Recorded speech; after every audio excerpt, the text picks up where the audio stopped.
Hey guys, how are you? Hope you're all doing very well. This afternoon I'm going to be doing another movie review. This movie is an action crime film from Italy, Italian language English subs, released in the year 2015, directed by Giulio De Santi, and this film is called Infidus. So Infidus is about two guys. Now they're not connected to each other, but they have the same goal. So basically one guy has been released from prison after a lengthy sentence. Now the reason why he was in prison is because he was involved in his brother's Snuff gang.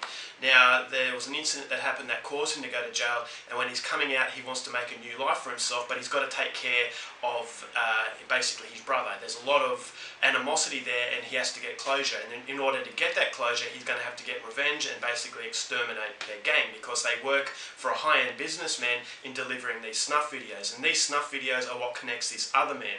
Now the other man is the husband of one of the victims, and he wants to get to the boss, he wants to get to this businessman, and he wants to exact his revenge. So there's a common goal, but these two people are not related, they're not going to cross paths, and what happens and whether or not they can achieve their goal is something you're going to have to find out for yourself, because that's as far as I'm going with my synopsis. Now my thoughts on Infidus.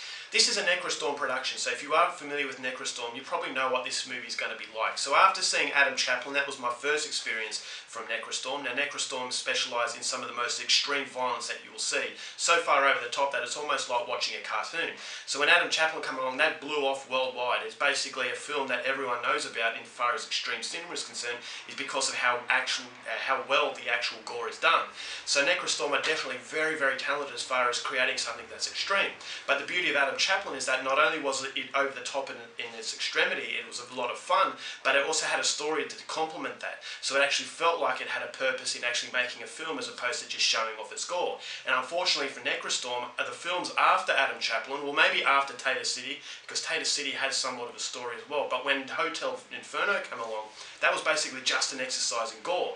And that movie would have been so much better as just a short film, because it's a feature-length film and it only has gore to rely on. It becomes very, very repetitive and it becomes very boring. So if you want something more than just a gore film, Hotel Inferno didn't deliver that, and it was one of the most boring experiences I've ever had. And unfortunately that is the same with Infidus. Now the movie does attempt to have somewhat of a story, but it is there just to excuse itself for being a feature film. It's basically a demonstration once again in gore effects. Now the gore effects are absolutely phenomenal. So if you go in there expecting nothing but just a gory good time, then maybe you'll get something out of it. It doesn't take long to get to the gore, but it just feels like it's excessive, too excessive, to the point where you feel that that's all it's banking on. And so this once again would have been brilliant as a 20-minute film, but because it's 75 minutes and it's nothing but just pure carnage and gore, you start to become a little bit, it starts to become a little bit tiresome, and you want something else. And because there's no story to keep it floating, it does become very boring, and therefore it becomes very, very disappointing, because there were opportunities here to make this an in-depth, thought-provoking film. Not only a fun, gory movie, but a movie about redemption, and doing bad things to bad people doesn't make it okay, and yet what you will do in order to get closure. But none of this was ever thought upon, is because it's distracting itself in all the wrong areas. Now, as I said, Necrostorm specialise in gore, so yes, obviously you're going to get gore, but if someone else helped Necrostorm in creating something that was somewhat interesting in its story, this could have been a brilliant film.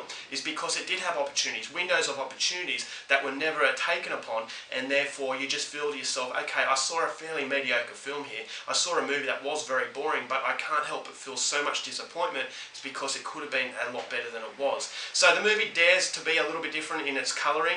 There's a lot of black and white, and then it also interweaves a little bit of colouring as far as the visuals are concerned. So that was very interesting. It also had a very interesting soundtrack. But the interesting qualities in this movie were wasted because it is more focused on giving you that gore. And because you've seen that type of gore in Adam Chaplin, Tater City, Necrostorm, Hotel Inferno, Necrostorm are basically doing the same thing over again. So you think to yourself, okay, yes, we know you're very good at gore, we know that you're showing off a little bit, but now it's time to show us something else.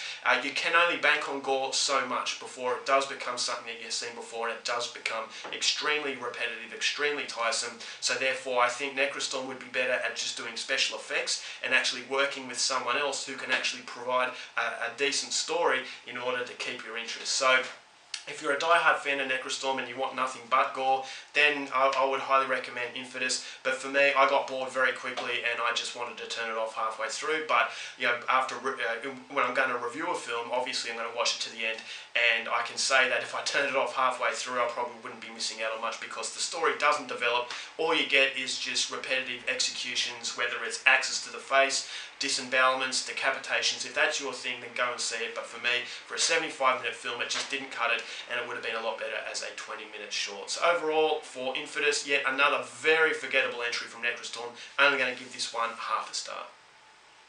Alright guys, that's it for my review. Hope you enjoyed it. Till next time, keep watching movies. I'll see you later.